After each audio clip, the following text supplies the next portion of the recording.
Welcome back to another episode of Real Talk. I'm joined by a lovely guest today, and I am genuinely so excited to dive into all things your journey, food relationship, and nutrition. So, welcome, Saoirse, to the podcast. Thank you so much. And you nailed the name. I would love to kind of know for anyone who doesn't know you, your background, what you do. Like, can you just tell us like a little bit about you? Yes, so my name is Saoirse. I am Irish, but I've been, here, there, and everywhere. New Zealand, living 10 years, all the things. I'm a nutritionist and mindset coach. And I have been within the industry for coming up 5.5, 6 years now. So I did my undergrad in nutrition and then I went on to do my postgrad in counselling. So the combination between nutrition and food psychology really is my huge passion. And I also did my postgrad in sports nutrition as well. So really the combination of nutrition, mindset, movement, looking at the holistic overview of an individual is my huge passion. And similar to you, Jodie, I am so unbelievably passionate about helping people find a sense of freedom, which actually I probably wouldn't have told you this. My name means freedom in English. Saoirse means freedom. I love that So so much. there you go, very fitting. Freedom within food, freedom within the mind, and freedom within body is something in which I just hold of really high value, and helping people find a sense of compassion, self-compassion within. And yeah, so that's kind of my background. I also work for a app called Glean app, and we are primarily focused on helping people lose weight. So our clientele is mainly with it based within Ireland, UK, and we've got some clients around America, Australia, New Zealand, etc. as well. So it's been up and running now 2 years, but yeah, it's just keeps on going, which is really cool. So that is me in a nutshell. Um, I suppose any other things. Love peanut butter, love chocolate. I'm a Muay Thai fighter. I've been in combat sport for 15 years. And yeah, Oh, that's wow. No, that's it. amazing. That's so perfect. Thank you so much. And before we like really kind of like dive into things, and this is something I always ask my guests, it's so random, but I would love to know if a camera followed you around for the day, what is the one thing it would be like surprised to see, do you think? I would say that I eat every meal in complete silence. And I love I that. just am I love that. completely, I saw yeah. it on your Instagram because I am so big on like mindful eating and things. I love the approach that you took to it with like, what's she doing? And it was like, do you know what I mean? It was like zooming into you, just kind of really being present with your food and things, which absolutely love that. Amazing. Okay, so I know that you're a head coach of Glean, like you've just said, and a nutritionist. What did your actual personal journey look like in the beginning, and what do you think led you down this career path? What you've been doing the past like 5, 6 years? Yeah, so if we like kind of reverse back, I suppose, growing up, I was always very active and into health and well-being. And Mm, I kind of had that identity as a kid growing up that you're just the active one, you're the quote unquote slim one, you're the athletic looking one. And mm, then when I moved to New Zealand, so I moved to New Zealand at quite a young age, I was 15. And we moved over, and of course, like with that big change early in your teenage years, brought about a lot of uncertainty, a lot of unsafety within my body, a lot of nervousness, and all of the things. mm. And with the shift in even routine as well, I suppose there was a lot of contributing factors, and I actually started to gain weight. And it was the first time in my life that I gained weight, and I truly was like, what on earth is going on? Like, I felt so unbelievably uncomfortable. I didn't know what was going on. I felt so shameful in my body, especially, moving to this new country, and I wanted to present myself as quote unquote the best version of myself, and I didn't feel that way. Yeah. And so I took to the mighty social media because I'd never even considered the thought of losing weight before. I didn't know how to go about it.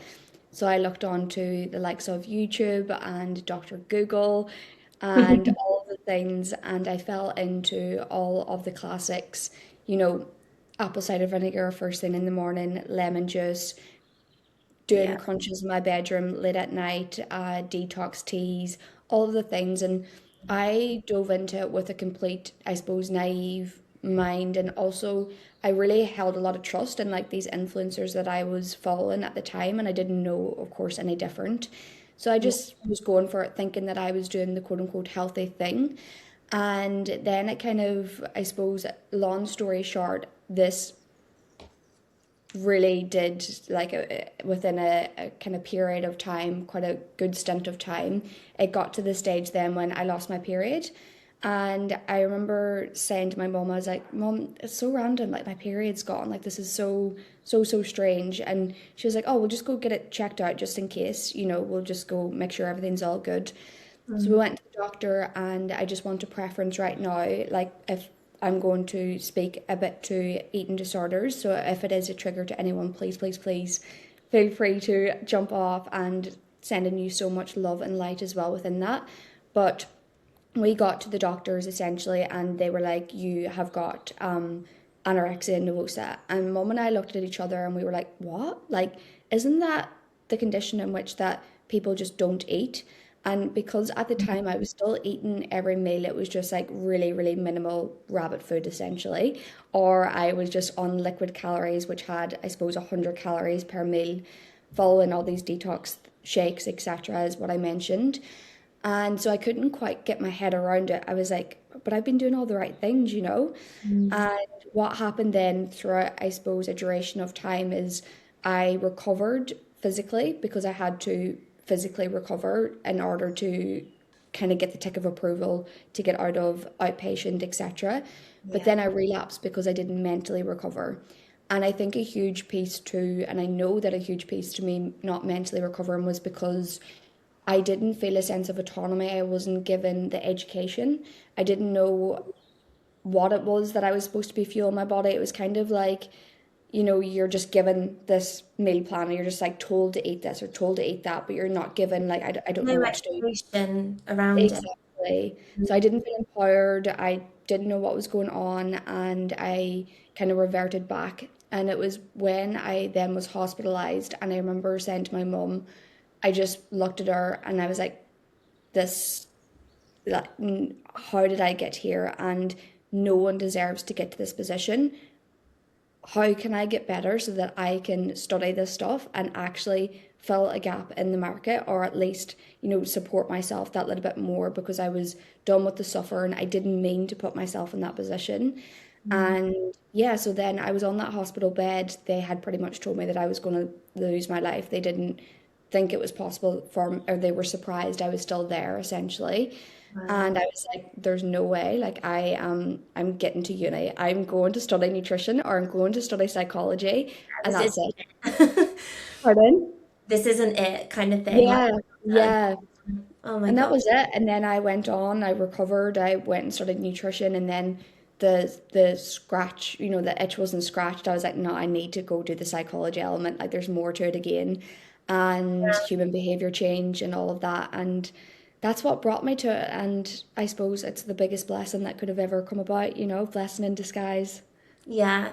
No, I completely get you with that, because I think obviously I just want to say thank you for sharing that, because that is such like a vulnerable part of your life. Do you know what I mean? That you kind of like went through, but I think it really shapes you to then maybe go down like a certain path, because I know that from my own experience that happened with me. Like, I wouldn't be doing this now. Like, there's no one in my family, do you know what I mean? Or like close friends that have a passion for nutrition or anything like that. It's very much from my own story that kind of like led me here. So now I completely understand what you mean by that. If you don't mind me asking, when that was kind of like going on, when you were having like minimal meals and things like that, did your mum, or like any family members, any close friends, mention anything prior to that doctor's appointment? Or was it very much like, oh, okay? Do you know what I mean? Was there any kind of like awareness from people around you, or was it the first thing was like, oh, mum, I've lost my period?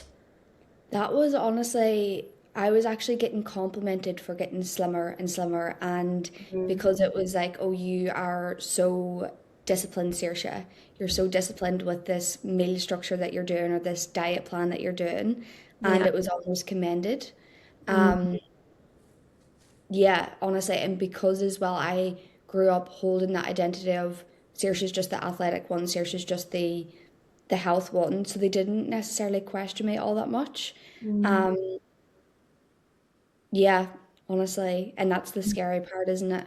Yeah, I mean, it just goes to show like the effect that words can have on you as well, like sometimes positive, sometimes negative, but I really think there's something to what you were saying before regarding you kind of like ticked off the boxes for the physical side of things, but then it was just like you didn't have, the support that you needed and the education around the mindset side of things, which has obviously like led you down to doing what you do now. Yeah. What do you feel is like, what was the biggest shift? Like, what shifted? Because obviously, I'm going to assume that was maybe like the lowest point with your relationship with food. Yeah. What made that shift for you? Like, was it that time in hospital where it was, what I mean, like so close to maybe it going a different way, or was there like something else that happened that made that shift for you? It was actually when we were in, well, it was in hospital, but it was also just within the household and being out and about in public settings. And I've got two little sisters, and at the time I only had one, so she would have been about, I would say 6 or 7 at the time. And I just remember looking at her, and this is something in which that I'm so passionate about within all of my clients' journey is finding your why and finding why it is that you want to and need to show up. And I remember looking at her and being like, oh my goodness, you do not deserve a sister who is role model and putting herself through punishment, suffering, you know, using food to punish her body, or using exercise rather to punish her body, and restricting and not being able to go out to social gatherings and say yes, and refraining from different social events and pushing people away, etc. I was like, there's just no way that she deserved that. And at that time and through that period of my life, I hand on heart, did not have enough self love to give to myself to recover for myself in that moment or to change my habits or change my behaviors. But I had enough self love, or I had enough love rather, for the likes of my mum and my sister and my dad, my Mm. stepdad, my family, etc. So it was truly for them, and that's been my why, and it continues to be my why every single day.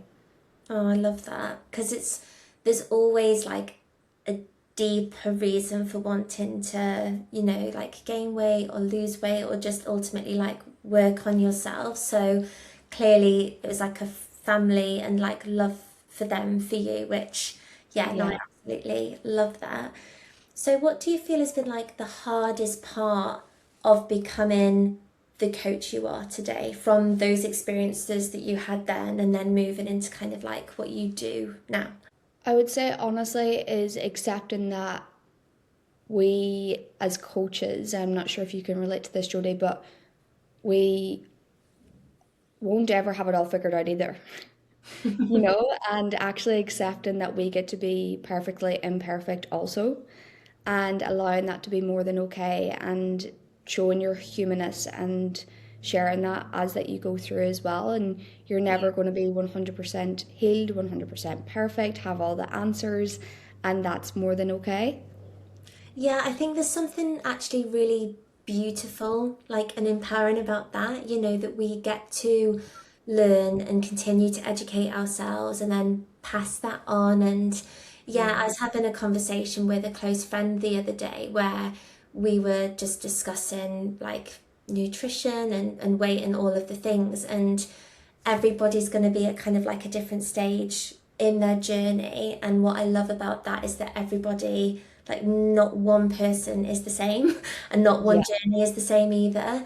And it's like what might mean something to you might not to kind of like somebody else. And you don't have to justify, I think, ever wanting to work on yourself and better Mm. yourself, even with being like a coach. So I do just want to talk about Glean because I honestly, when obviously we connected and things like that, and I realized you were head coach, I was like, this is amazing because Yeah. I've been kind of following that journey, behind the scenes, Oh, if you will, amazing. for a while. And I was like, oh my gosh, I'm so excited to talk about this. So, how did that come about? And like, what is your role within like the app?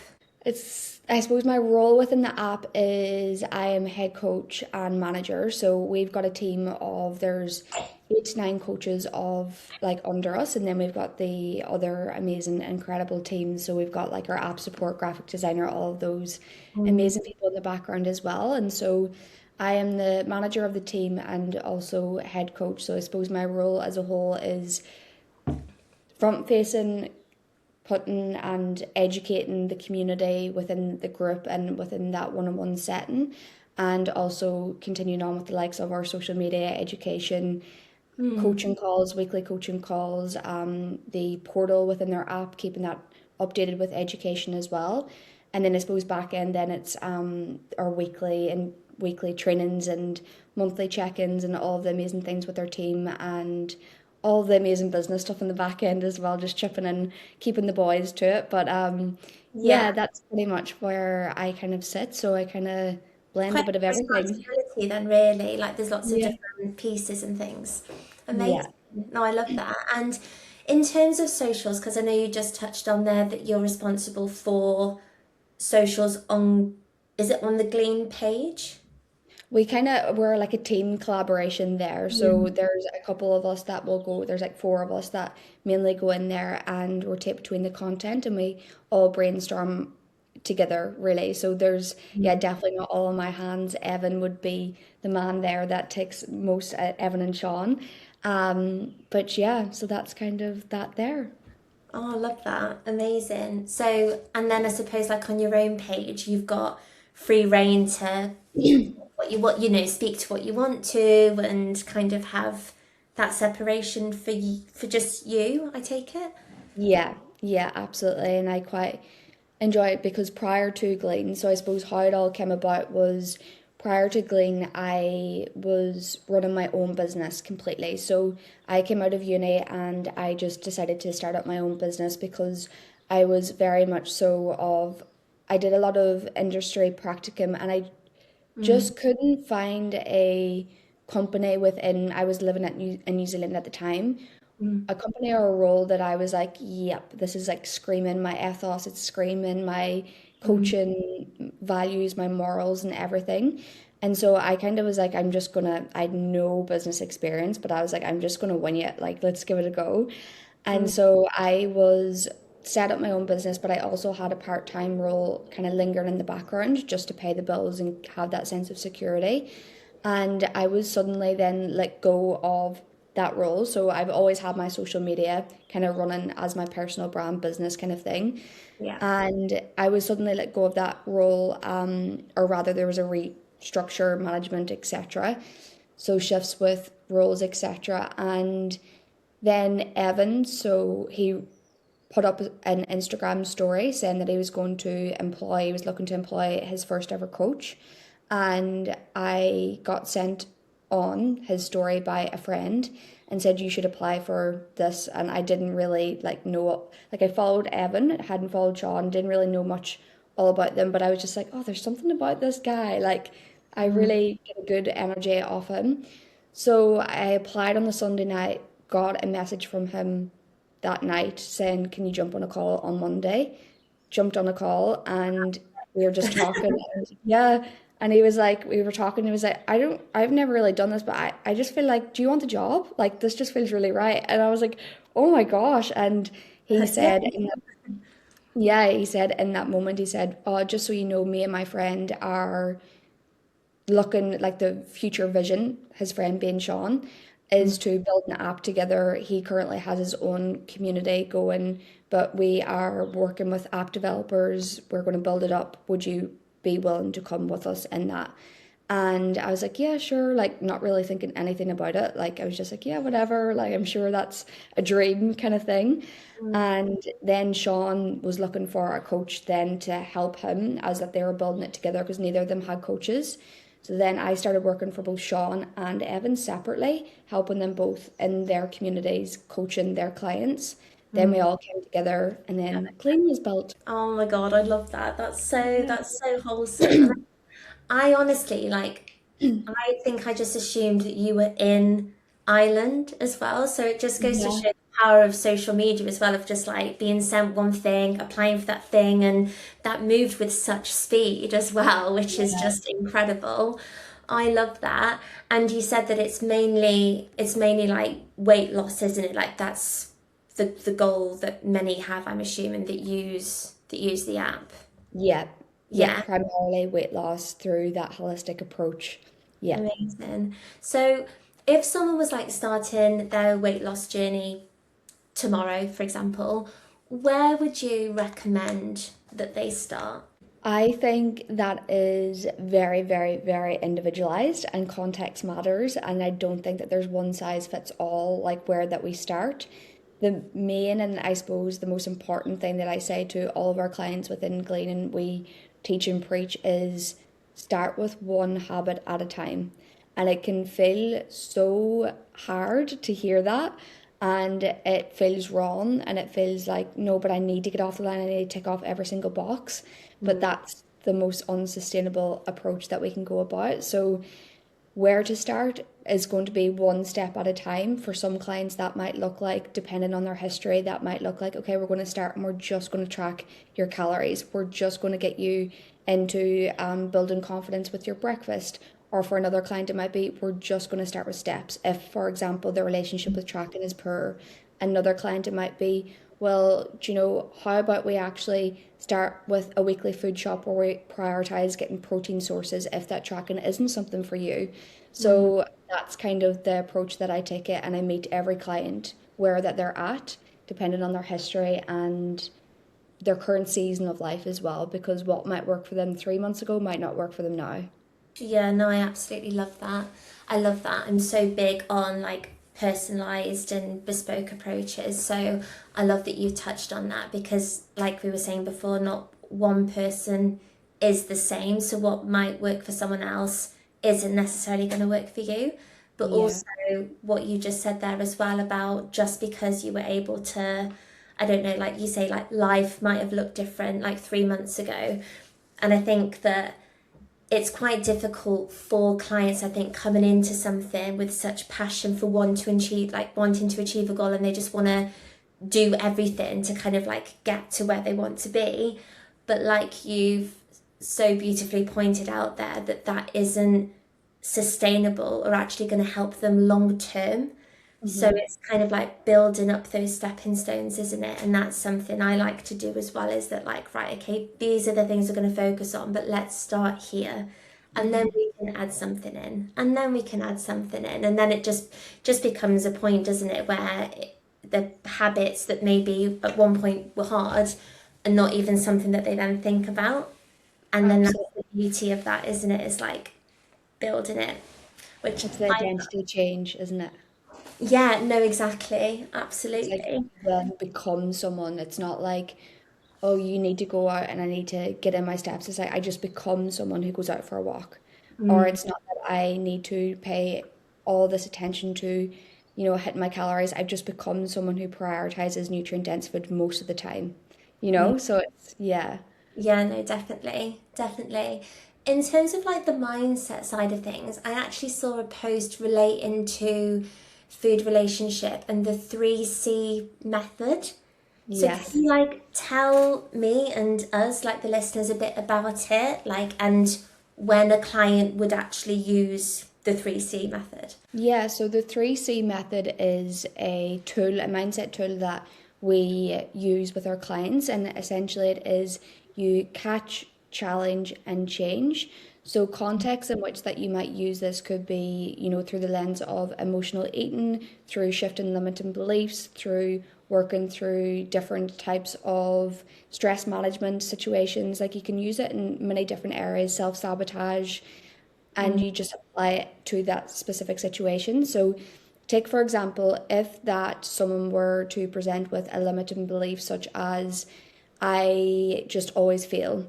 What you want to do within that moment, or they hear themselves and they're like, oh, but sure, I'm just going to feel this anyway. What's the point? You catch that thought in the moment. So you're like, interesting. I notice that I am running the thought that I am always failing or I'm going to fail. You challenge it ever so slightly. So challenging it would be look like, what is the validity to that thought? Where is that thought coming from? Is that a thought that I've picked up from the past? Is that my current reality? And 9 times out of the 10, that saying of I'm such a failure, that has come from perhaps that you've engaged in a really unsustainable approach in the past and it's not your current reality. Or it could be I'm a failure from, say, the likes of some people might even be thinking through the context of sporting careers or anything like that. And then you want to change it. So it's about replacing it with a more supportive thought and a more supportive narrative, both a thought and an action.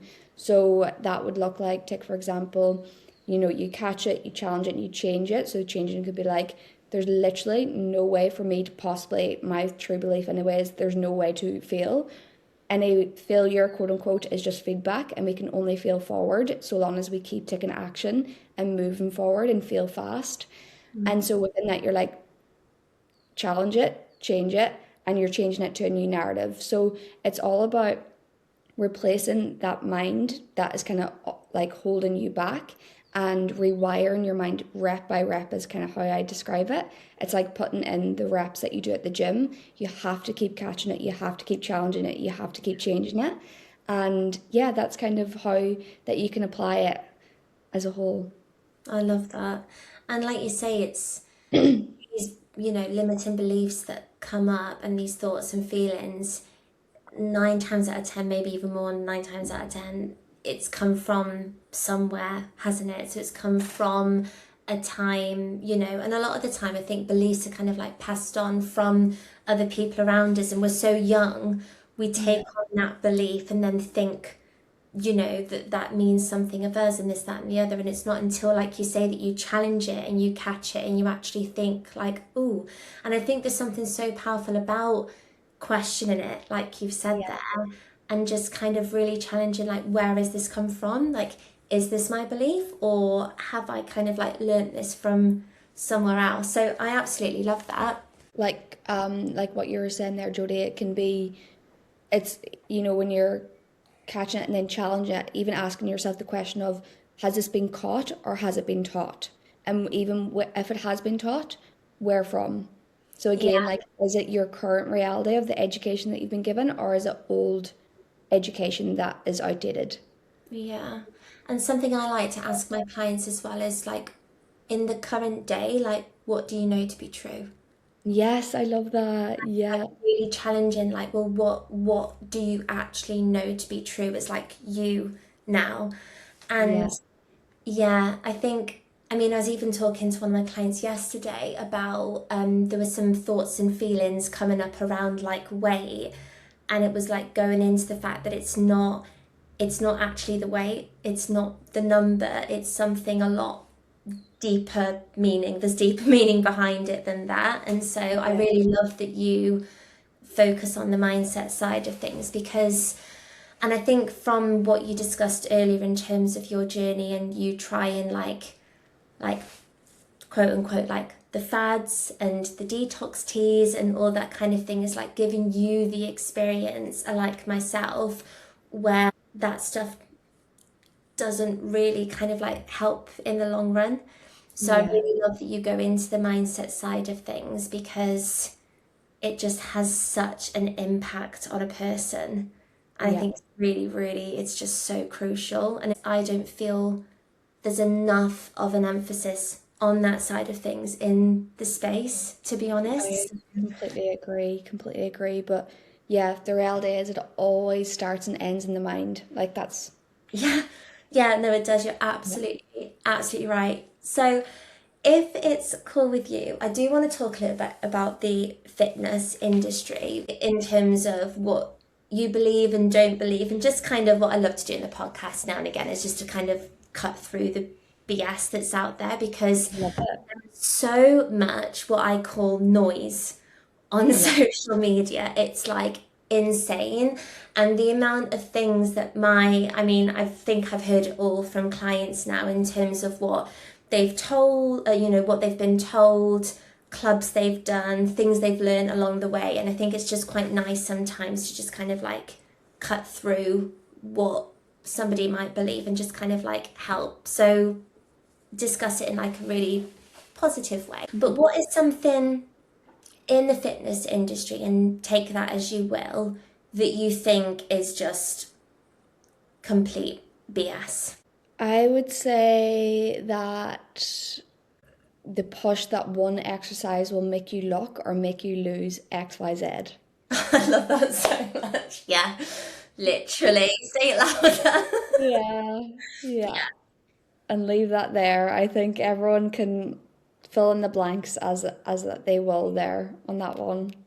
Yeah, no, it's so so true. And growing up in a world where, I mean, I'm talking before social media now, I'm talking about like the DVDs and the magazines and things like that, and like the belly crunch kind of like DVDs, with the before and after.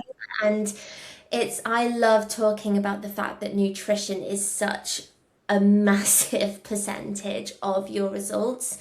And I love that you've brought that up, really, because I'm very big on like move in a way that makes your body and mind feel good, not Absolutely. because you've seen something and you think that's what you're supposed to do. Yeah. I could not agree more. Yeah. And what's something like you believe, or that you used to believe rather, that now you see like completely differently? Do you know, I would even link that one back to that discipline wins everything. You know, like if you're disciplined, then you're going to achieve everything that you possibly, and all that you need is discipline. Whereas now I'm very much like, you need, of course, an element of discipline, but you also need to pair that with self-compassion and kindness. And if that you're trying to be 100% tunnel vision, quote unquote, on all the time, you're going to burn out. It's not going to feel enjoyable. You're going to resist it. You're going to, hit that button, or it's going to go, the pendulum is just going to swing too far on one end. So it really is about then coming back into giving yourself that grace, letting yourself off the hook, and identifying your sense of balance in every single season that you're in. Like, your version of balance isn't going to look the exact same, you know, even every month for some people, and especially every season of their health and fitness journey. So yeah, I would say that's a huge one from personal lived experience anyways. And how would you recommend, and I'm assuming it's different for everybody, but is there one thing that you maybe get your clients to do to try and practice that self-compassion? Or do you feel like it's just different for everybody? Yeah, well, the way that I view, because if you think to it, like, I guess we're not taught, are we, like how to be kind very often, especially as adults at least, how to be and speak kindly to ourselves. And we are, as humans, just more wired primarily to be critical of ourselves, pick ourselves apart. Even when you think to, how often and how good naturally that we are to commend people for resting when they're sick, or if that someone messes up or makes a mistake, you kind of give them that level of patience. Or if someone is maybe not have hit a goal that they set out for, you give them that compassion and the patience, and you like push them on. But that can feel 10 times harder. It's like, how would you speak to a loved one, and are you actually speaking to yourself with that same level of kindness and patience, etc.? But I think the term self-compassion can sometimes be misconstrued in the sense of it just means being nice to yourself all the time, whereas it's like there's a difference between being nice and being kind. And with self-compassion, I view it to be that there's two different flavors. So there's like soft compassion and there's strong compassion. So self-compassion to me is you are tuning in with your emotions, you're checking in with yourself, you're actually giving yourself that level of kindness, being like, what is actually going on for me right now? Why is it that I'm stressed? Why is it that this emotion is present? Why did that actually happen? And then strong compassion is coming in, I suppose, with that level of it's the boundary setting, it's the action taken, it's the okay, I've got this awareness, but what am I going to do about it? And how am I going to move the needle forward to support my future self? So it's about not looking out for just the present. It's about what is the version of me 1 hour from now, 1 week from now, 1 month from me. What do they need to do and what do they need to hear? So that's what I kind of view compassion to be. So I encourage my clients to be like, okay, what's my soft compassion? How would I want a loved one to be spoken to in this moment? And if a loved one were to come to me, present him with the problem that I currently have or the situation that I currently have, what advice would I give them? What would I tell them to go do? And Yeah. that's how, It's yeah, like it's like you say, it's like speaking to yourself how you would speak to a friend or speak to yeah, like a close family member that you care about. And I honestly, this is a piece of advice that I will never forget, and it's basically what you've been touching on there. But I was going through a difficult time back in university and sharing with my friends thoughts, feelings, and essentially how I was kind of like talking to myself. And one of my friends said to me, if you were watching yourself on telly right now, what advice would you be giving her? mm-hmm, Was really interesting because it was nothing close to how I was actually talking to myself. And it's that, isn't it? It's literally yeah, what you're saying. And I think that we are wired to focus on the negatives as well. So I think yeah, it takes time to build up, like you say, that self-compassion and kindness, which yeah. I love. I And I love. think on a health and well-being journey too, it's different, there's different tools and different ways that you can build up that Mm, for yourself, but it's focusing on the micro wins as well is such a huge piece and not always focusing on the macro, the big achievements. It's like, okay, always win. yeah. Yeah. So definitely that and I'm such an advocate for gratitude as well.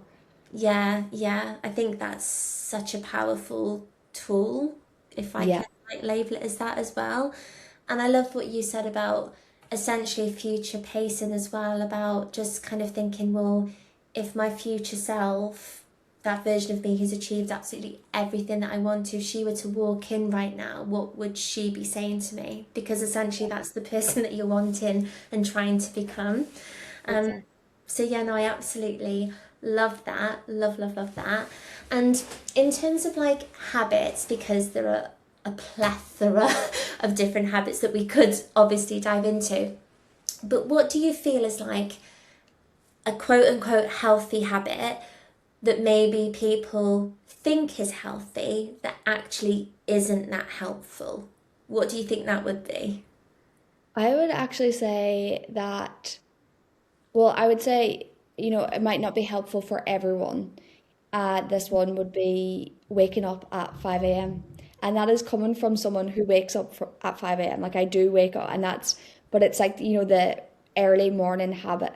And Mm, I think again, context matters so much. So take, for example, if that you are a very, busy mum, maybe you've got a newborn, maybe you've got a couple of children, and yeah, you get to bed really, really late, or that you're waking up at different points throughout the night, that is probably going to be one of the most unhealthy habits that you could possibly engage in. not helpful. Yeah, Yeah. yeah, and so I would definitely say that, like the early morning habit, it's definitely not for everyone. Mm, yeah. But equally, for someone like myself, I'm like, it's the best thing ever because I still get in my 8 hours sleep. I love getting up early. My energy levels are like, I'm wired first thing in the morning. I cannot work late at night. So, like, me trying to have a habit of, working later at night, could be one of the most negatively detrimental things to my health. So, yeah, Mm. And I think it's about working out what works for you, yes, which, because I've tried, honestly, like I've tried lots of different, and I'm still working on it now. Like we were talking about, like that's okay, like there's nothing wrong with that, but testing different things out. And again, I think being women, it's known as well that not every week of the month or every part of your cycle needs to or is going to look the same. So for me personally, when I'm in my luteal phase and on my period with having endometriosis, it looks very different to what Mm. it might look like in my follicular phase or ovulation phase or whatever. And that's okay as well. But I love that you've worked out what kind of like works for you. And I honestly, I am such like a go to bed early kind of person. Like I get ripped for it, but I don't even I don't even care. Like I do not see like 11 o'clock. Oh no, neither. I'm like even weekends. I'm like, give me my cup of tea, my sleep tea. I'm in. Like I'm a granny in a different body, honestly. No, I love that because I'm literally the same. If you don't mind me asking, have you always been like a 5 a.m.er or did you like work kind of like, I say up to it, but I suppose like back to it would kind of make more sense? Or has that just always been like, no, I'm an early riser? I kind of, yeah, to be honest, I always kind of have been, even as a kid, I was quite Mm. loved getting up early, and I was also role modeled it, I would say. My stepdad is very holistic value orientated as well. So I would wake up in the mornings and he'd already would have been up with his like hot glass of water, journaling, reading, Oh, chilling, love. and mom would be doing yoga. Like so, yeah, Yeah. I was kind of just brought into that. So Mm. yeah, that's what I'd be saying. But there, of course, there have definitely been times during uni days and stuff where I was not getting up at that time, Yeah. or just a little bit later at least. And I agree with you in the sense as well, like in winter here now, because I'm in the UK, I had to show myself that compassion of you're not going to be getting up at 5 a.m. You're actually going to be getting up at like some mornings it was 7 and that was the best thing for me because I actually needed that extra sleep and I yeah, and I was accepting that as well and not attaching your whole identity to a habit I think is really important. It is so much easier to get up at the minute. Like Yeah. it's so hard. I think for any like international girlies listening to this, as a UK gal, like winter comes with its challenges. It It's really, really heavy. does. Like it being dark, like 4, half 3, sometimes 4 in the afternoon. It's hard. Like I love it when the days, I know everyone does, but like, when the days get longer, it's Yeah. lighter. I bet like it's because I do like start my day early. It's not as early as 5. Like Yeah. I'm just gonna be honest with you. I love it. I love it. But yeah, I bet it's so nice to be able to like get up at the minute and it's like light outside and you're starting your day and like it does make a difference as to what season we're in the year, doesn't it? 100%. And you need to meet yourself where you're at through each season as well. Yeah, for sure. I absolutely love that. Do you, if you don't mind me asking, in terms of journaling, because I know you just touched on that your stepdad would kind of like journal with his hot water and his yoga, which it just goes to show, doesn't it, the effect that your environment like has on you as well. Yeah.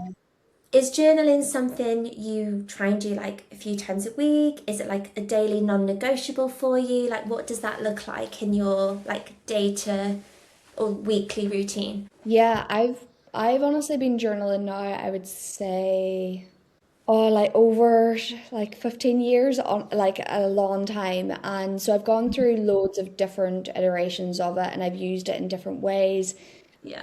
Sometimes I've used it to, just like brain dump things, but and the one area in which that I keep consistent with is the gratitude journal.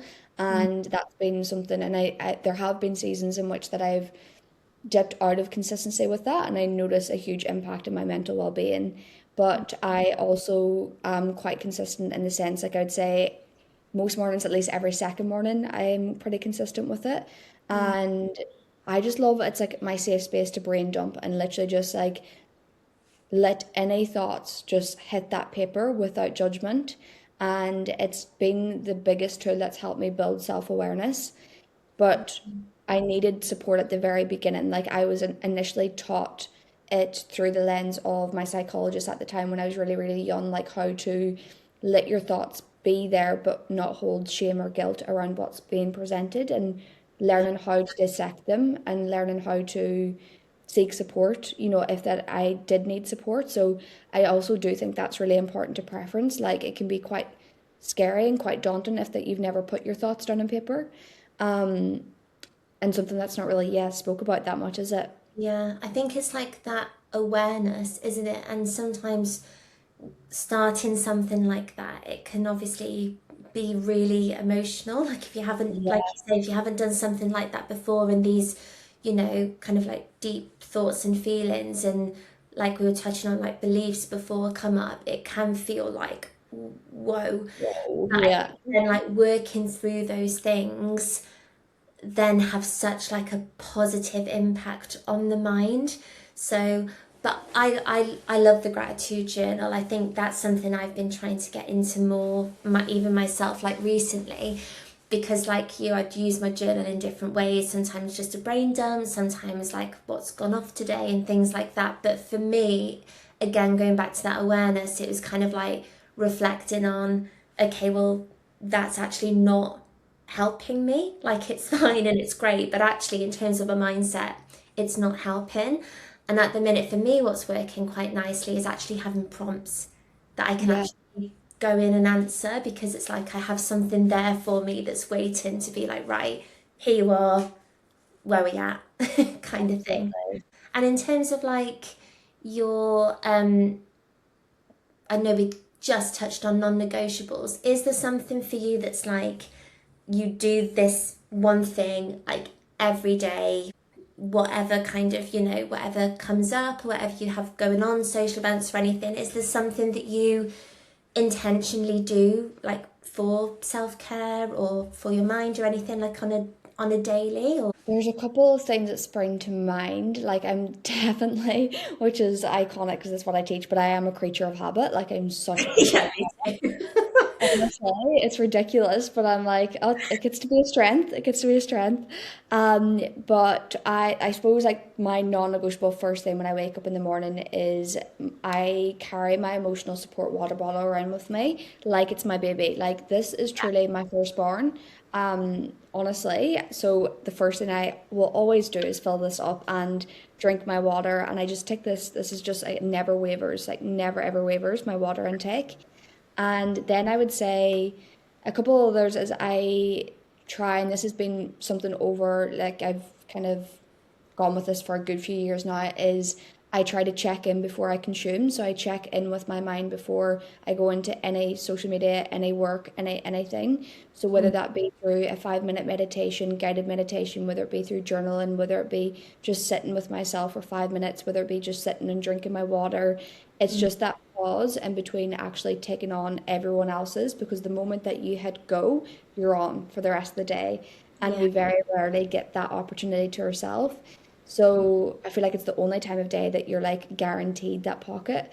Um, of course, different for like mothers and things like that as well, or any parents. But yeah, so those two, and then I would say daily movement in some way or another. Like no matter what, I'll always get in a walk, because sometimes gym isn't in my control if I'm in different environments, illness, etc. But I'll always try to get outdoors, fresh air, yeah, non-negotiable, like mental well-being. yeah. No, I love Yeah. that. And that is what it is, as well as the physical benefits. I would much rather get out for a walk outside than go on a treadmill or my walking pad. And it's like they're great, and obviously like it's still getting your steps in. But for me, from like a mindset, like you say, mental health perspective, getting outside, I'm the same. I'm the same as you. That is something that I ensure that I do as well. It's And so what good. you said as well about going on your phone and things like that, and I'm going to call myself out because I need to be better at that. And I'm going to take this as like a lesson from you that I need to be better, because it's something that like you know, I recommend to my clients. I say how important it is, but I think sometimes it's just checking in with you and making sure you're doing that thing as well, isn't it? Um, but going on your phone, and I do say this to my clients, it's literally like however many people walking into your room first thing in the morning and just like talking at you. Like that is the equivalent, isn't it? Like, which is Yeah, mental. I would never allow that in life. You'd be it's like, so overwhelming. I'd be like, get out of my house, man. Like, seriously. literally. Oh, literally. Well, we're going to close up in a couple of minutes, but I just wanted to ask you if you could do anything else, what would it be? Do you know, like it's quite boring, but I'd still be in the same industry. Like I think I would either be I'd gone tunnel vision into psychology, or and been a psychologist, or a sports teacher, or like a clothing brand for like sports, like my own shop. I just love all things health well-being, which is quite boring, but maybe that question helps me land in I'm in the right place. Exactly. Exactly. Yeah. Oh, thank you so much for coming on. I have honestly loved this conversation. It's been so nice, and I'm sure the listeners as well have got so much value from it. So thank you. So, thank you so much, and thank you to everyone for listening. Where can everybody find you? Do you want to like share your Insta handle? Yeah, so it's Saoirse Kelly, and a lot of people are like going to be like, "What name is that?" So, it's Saoirse full stop Kelly, Kelly _. So, I might need to link that one, Jodie. Bit Yeah, no, I difficult. will. I Yeah, will but pop it in difficult. the show notes so people can find you. No worries at all. But yeah, no, thank you so much. It's been so good, and I hope you've enjoyed it, guys. And I will see you on the next one.